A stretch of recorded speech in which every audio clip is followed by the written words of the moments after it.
Hey everyone, my name is Masa and I work for Lightly. In this short tutorial, I want to introduce you to creating annotations inside LightlyStudio.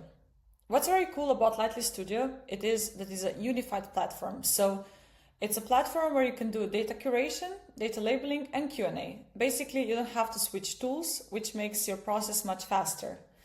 And let's say, I can just quickly walk you through the process of creating annotations. So let's say I just select one image, I don't know, like this image here, and I can just click here on the top right. I have the edit annotations options, and then I have the brightness and the contrast settings. So this is just to tailor, the view of the, or like the, how the image appears. A bit for maybe for our eyes when we're doing this for a longer time. It's sometimes nice to change the brightness or change the contrast. And then here on the left part you have an option of creating a bounding box and also an option of creating a segmentation mask.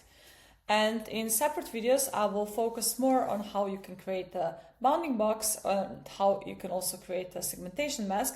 But for the purpose of this video, I just want to show you have both these options available, and also the hotkeys, which makes the process much faster because you can just use the keyboard, for example, B for a bounding box and M for segmentation mask.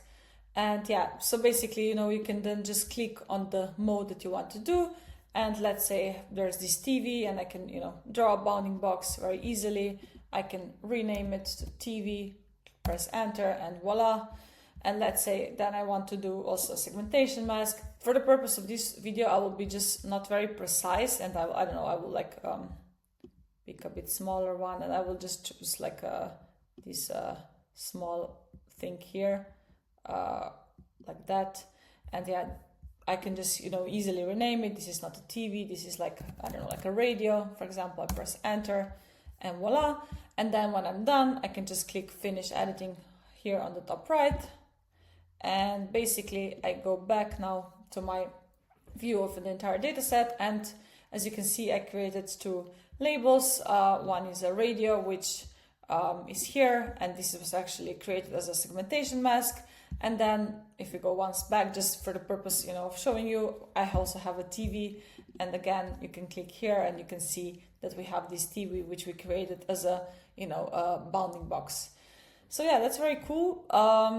I will focus more in depth on creating, segmentation mask and the bounding box in the next video, but this is just like an overview of how you can start annotating your datasets inside LightlyStudio.